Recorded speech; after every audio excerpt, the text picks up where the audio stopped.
Hello everyone. आज हम सीखने वाले हैं एक्सेल में सम इफ एस का फॉर्मूला। सम इफ एस में मल्टीपल कंडीशन के साथ हम वैल्यूज़ निकाल सकते हैं। जैसे कि हमने पहले की वीडियो में देखा था, सम इफ में सिर्फ सिंगल कंडीशन लगती है एंड सम इफ एस में मल्टीपल कंडीशन लगती है। तो आज हम देखेंगे सम इफ एस में मल्टीपल कंडीशन के साथ कैसे वैल्यूज़ निकाली जाती है। तो हमारे पास ये डेटा है, उसमें से हम ये कंडीशंस देख लेते हैं। जैसे दो कंडीशन हम लेंगे, एक तो नोट टाइप की, एक जीएसटी स्टेटस की। नोट टाइप में debit note and credit note है एंड जीएसटी स्टेटस में filed and not yet filed है। तो हम दोनों कंडीशन यहाँ लगा के देखेंगे कि कैसे वैल्यूज़ निकलती है। तो कंडीशन नंबर 1 हो गई हमारी डेबिट नोट। कंडीशन नंबर 2 हो गई हमारी फाइल्ड। हमें सिर्फ फाइल्ड का टोटल चाहिए। अब हम यहाँ इस सेल में हमको अब टैक्स वाली वैल्यू चाहिए, तो हम इज इक्वल टू लगाएंगे, is equal to sum if s लगा के फिर ब्रैकेट ओपन कर देना। अब सम रेंज लेना है आपको कि सम रेंज कौन से कॉलम का हमको सम लेना है। तो हमें आइटम टैक्सेबल वैल्यू का लेना है, तो हम ये इसको सिलेक्ट करेंगे इस कॉलम को और हम फ्रीज़ कर देंगे कि कॉलम इतने रहना चाहिए। फिर कॉमा लगाएंगे। अब criteria range, criteria multiple criteria, तो पहले क्राइटेरिया रेंज 1 लगानी है हमें। पहला क्राइटेरिया क्या लगाना है हमें, डेबिट नोट का। तो हमने यहाँ पे सिलेक्ट कर दिया, फिर इसको भी हम फ्रीज़ कर देंगे, कॉमा।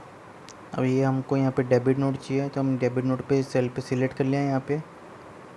ये यहाँ पे हमारा डेबिट नोट आ रहा है, हमने सिलेक्ट कर लिया, इसको फ्रीज़ कर दिया। फिर हमने कॉमा लगा। अब हमें क्राइटेरिया रेंज टू चाहिए। टू किसकी चाहिए हमें, जीएसटी स्टेटस की। जीएसटी स्टेटस में हम ये कॉलम सिलेक्ट कर लेंगे, हम इसे भी फ्रीज़ कर देंगे, फिर कॉमा लगाएंगे। फिर हम बाजू का सेल सिलेक्ट कर लेंगे, जैसे कि फाइल्ड वाला। अब हमें फाइल्ड चाहिए कि कंडीशन नंबर 2 है हमारा कि वो फाइल्ड होना चाहिए जिससे स्टेटस। तो इसको भी हम यहाँ पे फ्रीज़ कर देंगे, ब्रैकेट क्लोज, एंटर। तो ये हमारा यहाँ टोटल आ गया। अब इसी सेल को हम यहाँ पे ड्रैग कर देंगे।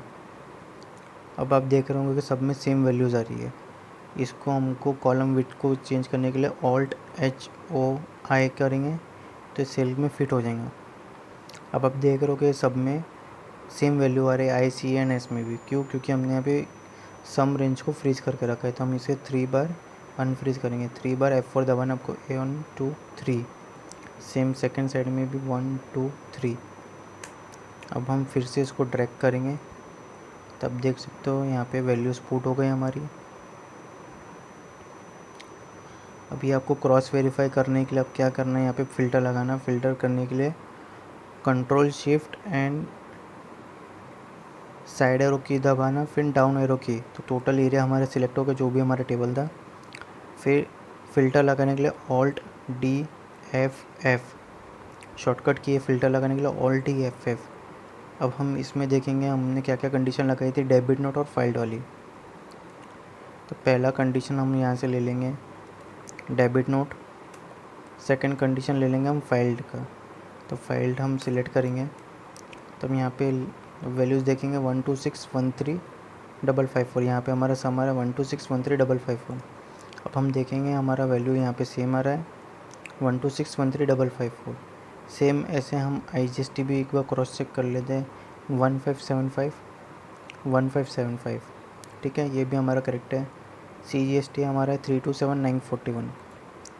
हम यहाँ पे एरिया सिलेक्ट करेंगे 327941, ये भी हमारा सेम, मतलब हमारा फॉर्मूला एकदम परफेक्ट बैठा है। अब आपको दूसरा हम एक और चीज़ बता देते हैं इसमें। अभी हम फ़िल्टर हटा देते हैं, तो फ़िल्टर हटाने के लिए भी वही शॉर्टकट की ऑल्ट DFF।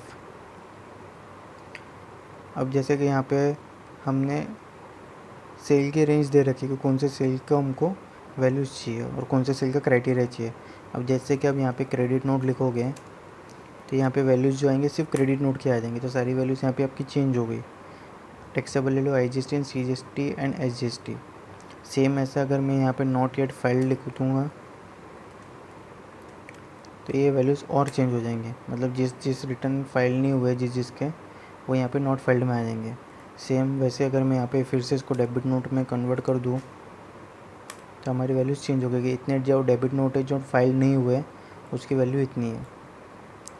तो ऐसा था हमारा सम इफ एस का फॉर्मूला। अगर आपको इसमें कुछ भी डाउट हो तो आप कमेंट सेक्शन में कमेंट कीजिए, मैं आपको इसका आंसर जल्द से जल्द दे दूँगा। Thank you.